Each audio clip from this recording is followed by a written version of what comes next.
सड़क हादसे में 40 से ज्यादा कांवड़िया घायल। बिहार के गोपालगंज से एक बड़ी खबर सामने आ रही है। कांवड़ियों से भरी बस ने पहले से रुके ट्रक में जोरदार टक्कर मार दी। इस हादसे में 40 से ज्यादा कांवड़ियों के घायल होने की सूचना है। सभी घायलों को तत्काल अस्पताल में भर्ती कराया गया है। जख्मी कांवड़ियों में से 7 की हालत गंभीर बताई जा रही है। सड़क हादसे में कांवड़ियों से भरी ट्रक का अगला हिस्सा पूरी तरह से क्षतिग्रस्त हो गया। कांवड़ियों से लदी बस नेपाल से देवघर जा रही थी। कांवड़ियों की बस दुर्घटना होने की सूचना मिलते ही स्वास्थ्य विभाग की एम्बुलेंस मौके पर पहुंच गई और घायलों को अस्पताल ले जाया गया।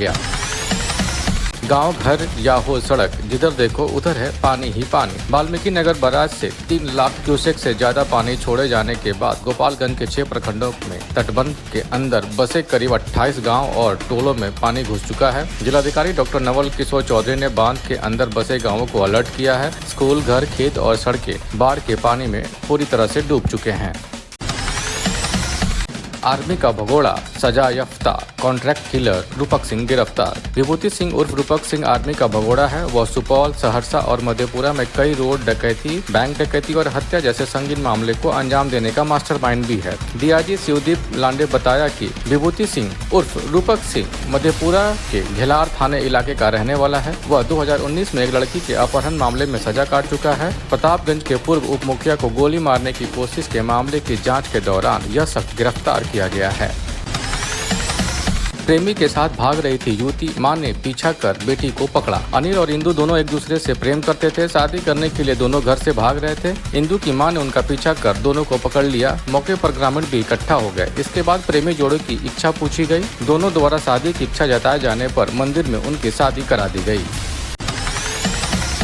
बिहार के नालंदा में ट्रेन की बोगी पर चढ़कर सेल्फी ले रहा था किशोर। एंकगढ़ सराय रेलवे स्टेशन के पास बुधवार की शाम मालगाड़ी के लगभग 12 बोगियां पटरी से उतर गई। हादसे में 8 बोगी पूरी तरह से क्षतिग्रस्त हो गई। घटना के बाद जोरदार आवाज से आसपास के लोगों में हड़कंप मच गया। घटना के बाद आसपास के लोगों की भीड़ जुट गई। काफी संख्या में किशोर और युवक भी थे। इस दौरान मालगाड़ी के गिरे हुए डब्बे पर भी कुछ लोग चढ़ गए और सेल्फी लेने लगे। ट्रेन के ऊपर बिजली के तार के संपर्क में आने से एक किशोर की मौत हो गई। 3 लोक सेवक घूस लेते रंगे हाथ गिरफ्तार। बिहार में भ्रष्टाचार के खिलाफ लगातार कार्रवाई की जा रही है। निगरानी विभाग की टीम ने शिकायत मिलने के बाद 3 भ्रष्ट लोक सेवकों के खिलाफ बड़ा कदम उठाया है। 2 अलग अलग मामलों में यह कार्रवाई की गई है। पहला मामला अररिया का है, जहां 2 लोक सेवकों को घूस लेते रंगे हाथ पकड़ा गया है। तीसरा मामला पश्चिमी चंपारण से जुड़ा है, जहाँ एक महिला अधिकारी के पति को घूस लेते गिरफ्तार किया गया। इन सभी के खिलाफ कानून के अनुसार कार्रवाई शुरू कर दी गई है। एफसीआई खाद्य गोदाम से शुरू होता गरीबों के राशन का खेल। स्थानीय आपूर्ति विभाग में करप्शन की जड़ें इतनी गहरी हैं कि उसे उखाड़ पाना आसान नहीं है। प्रखंड मुख्यालय स्थित एफसीआई गोदाम में बिना वजन के जन वितरण प्रणाली विक्रेताओं को अनाज दी जाती है। गोदाम परिसर में लगे बिना नंबर के ट्रैक्टर ट्रॉली पर लेबर द्वारा बिना वजन के लोड की जा रही थी, जबकि प्रखंड मुख्यालय से महज 20 मीटर की दूरी पर गोदाम स्थित है। बिना वजन के जन वितरण प्रणाली विक्रेताओं को अनाज भेज दिया जाता है। वहीं प्रति बैग से 5 से 8 केजी अनाज कम दिया जा रहा है। शांतिपूर्ण संपन्न हुआ नागपंचमी पर्व। नागपंचमी के मौके पर प्रखंड के सुकुल पाकड़ छपवा डंडी टोला में महावीरी अखाड़े का आयोजन किया गया था। महावीरी अखाड़े में अनेक प्रकार के परंपरागत युद्ध अस्त्रों, लाठी, डंडे, तलवार, बल्लम, आग का चक्र आदि युद्ध के अस्त्रों को चलाने का प्रदर्शन किया गया। खिलाड़ियों ने बिना हथियार के भी अपनी सुरक्षा कैसे कर सकते हैं, इसका प्रदर्शन किया।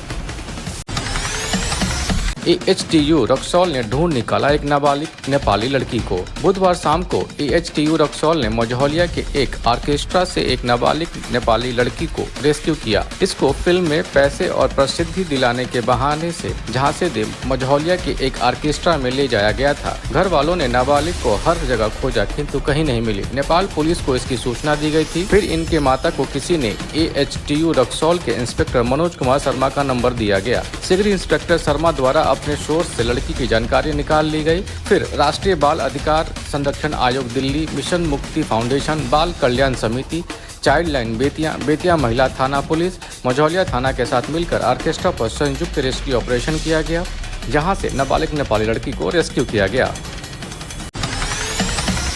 गोपालगंज बस से भारी मात्रा में शराब हुआ बरामद। एक शराब तस्कर गिरफ्तार। लुधियाना से सीतामढ़ी जा रहा था बस। बैटरी के खाली कैबिनेट में छुपाकर की जा रही थी शराब की तस्करी।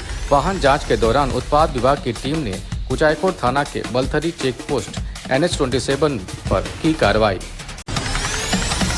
बेतहाशा महंगाई, बेरोजगारी, खाद्य पदार्थों पर जीएसटी को लेकर किया प्रेस कॉन्फ्रेंस। रक्सौल युवा कांग्रेस के बैनर तले बिहार प्रदेश युवा कांग्रेस के महासचिव सह पश्चिमी चंपारण युवा कांग्रेस प्रभारी प्रोफेसर अखिलेश दयाल द्वारा प्रेस कॉन्फ्रेंस किया गया। प्रेस कॉन्फ्रेंस को संबोधित करते हुए प्रदेश महासचिव ने कहा कि आजादी के 75वें वर्ष के इतिहास में पहली बार खाद्य पदार्थों पर जीएसटी लागू कर केंद्र सरकार ने आम लोगों के पॉकेट पर करारा प्रहार किया है। जब महंगाई पर सरकार से विपक्ष सवाल पूछता है तो हिंदू, मुस्लिम और पाकिस्तान की बात की जाती है। प्रदेश महासचिव ने कहा कि 5 अगस्त को देश भर में कांग्रेस पार्टी के नेतृत्व में महंगाई, खाद्य पदार्थों पर जीएसटी और बेतहाशा बेरोजगारी को लेकर कार्यक्रम की जाएगी। उसके बाद आगे की रणनीति तैयार की जाएगी कि सरकार के साथ कैसे निपटना है।